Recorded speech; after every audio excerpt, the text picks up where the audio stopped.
Ishin martuar të rinj. Në fillim kishin qenë mirë, por me kohë filluan grindjet, fjalët e kota, nervat e kështu me radhë. Një ditë bashkëshorti u mërzit aq shumë sa vendosi të ndahej prej saj. Mori fëmijët me vete dhe i tha gruas së tij: "S'ka ma, fëmijët nuk kemi pa kurrë." Gruaja mbeti e shtangur sepse mendoi me shkuryzimin të ndahet nga burri, po jo dhe nga fëmijët. Nuk foli, vetëm mbajti kokën me duar. Ajo i donte shumë fëmijët, por bashorti ishte kokfor dhe i zemëruar, mendonte se po bënte të duhurën. Pas shumë bisedave ndërmjetësimeve, më në fund ky çift u ndan. Të dy i ndan rrugët e tyre, por fëmijët përfundimisht mbetën tek burri i saj. Ajo kthye te baba dhe nana e saj. Edhe pse shtëpia ishte plot me njerëz, ajo ndjehej bosh, e mërzitur. Çdo natë çante në heshtje, vetëm që mos ta dëgjonte nana apo baba. Ajo dinte se fëmijët e saj nuk mund të flinin pa të, por burri nuk ja lejonte takimin e as telefonin e as asgjë. Fëmijët filluan të mërziten. Djali i madh u bëi heshtur. Mësuesja i avuri Remi një herë dhe nuk fleste në qeshte as me shokët. Po ashtu edhe vajza vogël zgjohej natën duke qarë dhe kërkonte nanën. Kështu fëmijët në përgjithësi, edhe në shtëpi, edhe në lagje dhe në shkollë, u vërejtën për një ndryshim të madh. E ndryshimi erdhi për shkak të mungesës së nanës së tyre.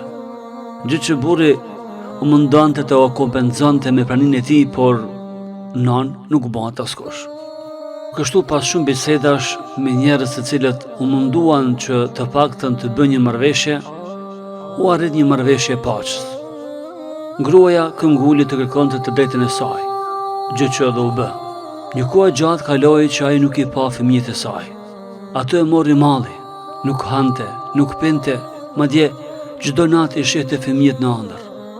E fëmijët në anën tjetër, shumë pak ushqim hanin, në shkollë nuk mësonin dhe gjithçka e tyre ndryshoi. Ata nuk ishin më fëmijët e dikurshëm. Pas disa javësh ndodhi takimi i parë. Takimi i parë ndodhi ku nëna ishte në një adresë ku i pritej fëmijët e saj. E pa djalin e madh, e pastaj vajzën, e pastaj djalin, kështu i pa nga larg. I po qafoi dhe filloi të çante me zë, nuk fliste. Vetëm lotët e saj rridhin pandal, por edhe të fëmijët e saj. Pas gjysmë ore që e kishte caktuar bashorti, ata u ndan, e nëna asnjë fjalë nuk mund ta fliste nga malli për t'i parë ata. Ikën, sepse i mori babai dhe shkuan në shtëpi. Takimi i radhës ndodhi përsëri pas 2 javësh, por tani me një kohë më të gjatë. Ata, pothuajse gjysmën e ditës, e kishin të rezervuar apo të kushtuar për të takuar dhe për të ndëjtur me nanën. Shëtitën bashk, drekuan bashk dhe në fund u ndan. Por pasi fëmijët erdhën në shtëpi, filluan të çajnë dhe të flasin me babën e tyre, duke i thënë se çdo gjë që kemi nënën nuk e ke edhe me neve. Rrugët e juaja janë të ndara, po jo ne. Ne duam t'ju kemi si prindër, duam ta kemi nanën dhe duam ta kemi babën. Pas shumë bisedave, çajeve të fëmijëve, babai vendosi që të takoj vëllain e gruas së tij.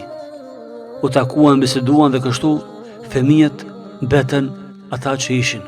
Ishin me 2 prindër, por nënën duhej të takoheshin më shpesh. Kështu pas një marrëveshje, ata filluan të takohen më shpesh dhe më gjatë.